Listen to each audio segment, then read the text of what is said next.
Jadi ketika kita melihat pohon jati, bunganya atau buahnya, nampak bahwa pohon jati ketika dilihat bunga atau buahnya tidak berikan manfaat apa-apa. Betul.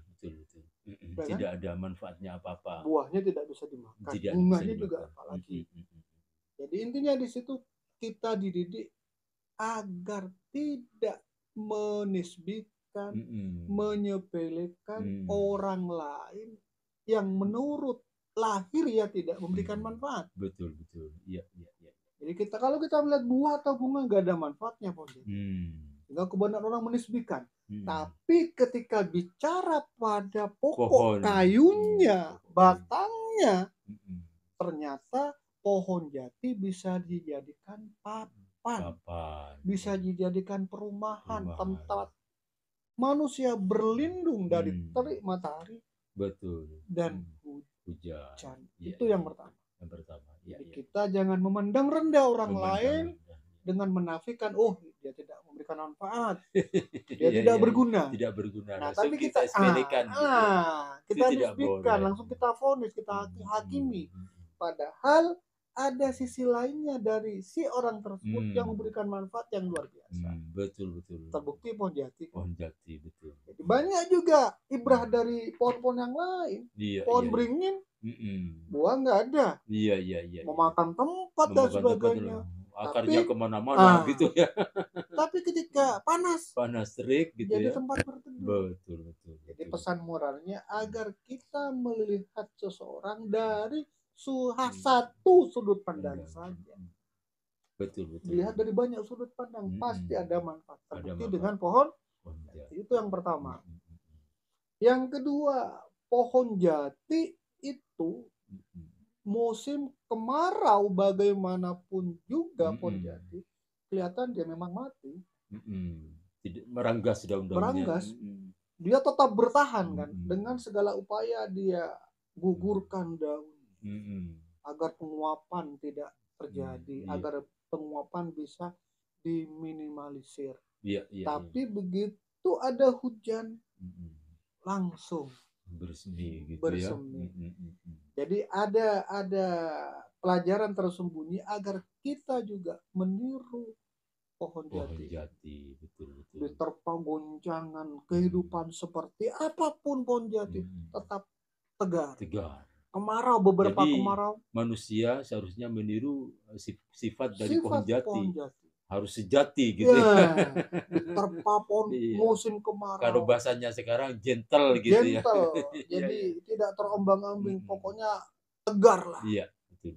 Musim kemarau. Ya kelihatan dia memang seperti pohon mati. Ya betul.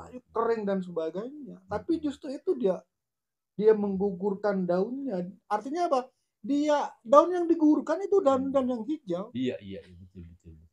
Iya kan? Iya. Daun yang berwarna hijau justru yang digugurkan sama pohon jati. Jadi ibarat manusia pada kehidupan manusia itulah yang dikorbankan. Iya. Apa? Dikorbankan, digugurkan. Ini nampak kita harus belajar bahwa pohon jati berkorban besar untuk kelangsungan hidupnya sendiri. Iya.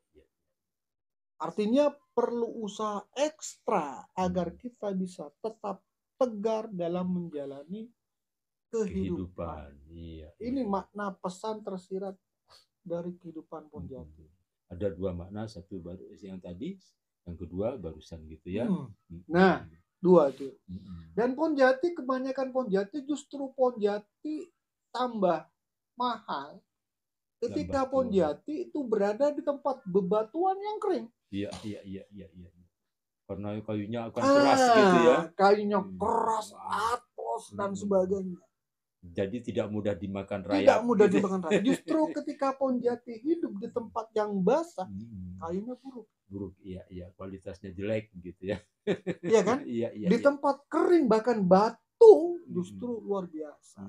Tumbuhnya memang kecil, untuk besarnya pun perlu puluhan tahun. Tapi kayu yang dihasilkan harga nominalnya luar biasa. Mahal gitu ya. Jadi ini pembelajaran yang bisa kita peroleh bahwa segala bentuk penderitaan itu kan penderitaan hidup dan sebagainya yang ditempa oleh kehidupan, ditempa oleh Tuhan, pasti akan menghasilkan sesuatu yang luar biasa. Betul.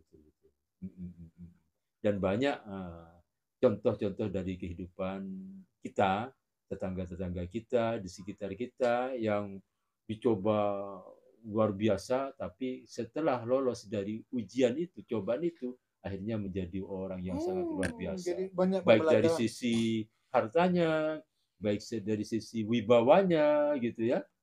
Karena sejati dia, gentle gitu menghadapi tantangan kehidupan. Jadi gitu ya. ibrah dari para nabi dan rasul juga seperti itu. Iya.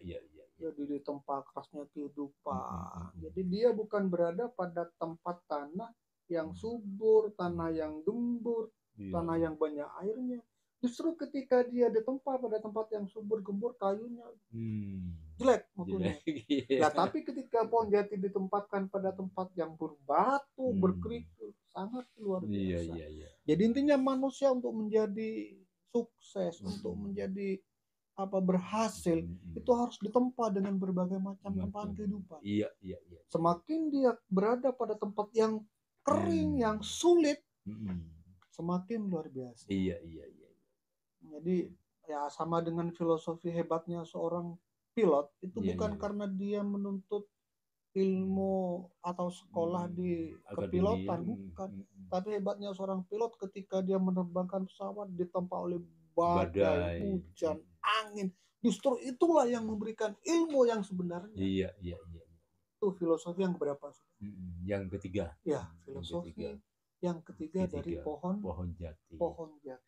Makanya di Cekur ini kan ada kaitannya dengan pohon jati tentunya ya. Iya. Dalam kehidupan kita gitu ya. Terus ini yang tidak kalah pentingnya, yang paling urgen untuk kita telah.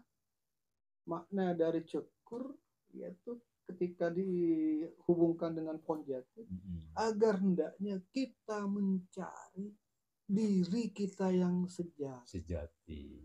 Ya. Inilah gong dari Cekur itu sendiri. Iya. Biar apa? Biar cekur. Jadi nampak iya. memang buahnya kecil, bunganya kecil, tapi cekur. Ketika apa? Ketika kita sudah menemukan diri kita yang sejati. Ini pesan moralnya gitu ya. Karena kita hidup di dunia ini masih ada kehidupan lagi setelah kematian kita gitu ya. Maka kita harus menemukan sejati nih kita sendiri gitu ya. Sejati ini ada yang bilang sejatinya diri, ada yang bilang sejatinya rasa gitu ya. Ya. Banyak juga ketika dihubungkan dengan sejati pengendalian diri. Pokoknya yang merupakan jati ini ternyata adalah jati diri kita. Betul. Jika dikaitkan dengan yang lebih besar lagi, misalnya bukan diri pribadi, yaitu jati diri bangsa. Iya. Semuanya kan kembali kepada kesejatian. Betul. Dari yang lebih besar, ya kita harus kembali pada jati diri bangsa. Betul. Sebagai manusia kembali pada jati diri kita sebagai manusia. Kaitannya luar biasa. Jadi kita harus mengenali atau mencari jati diri kita. Iya, betul. Inilah makna mengapa para penyair tempo dulu selalu membawa kata cekur ya. Yang tentunya akan dihubungkan dengan jati, dan dari jati inilah ternyata bisa kita telaah yang sangat luar biasa, dari filosofi bertahan hidup, filosofi beretika, filosofi bergembengan dalam kehidupan, sampai filosofi keagama, ke jati diri, mengetahui kesejatian kita. Sangat luar biasa. Demikian pemirsa channel Apoy Madura, pembahasan tentang kata cekur dalam beberapa lagu berbahasa Madura. Wallahul muwaffiq ila aqwamit thoriq. Wassalamualaikum warahmatullahi taala wabarakatuh.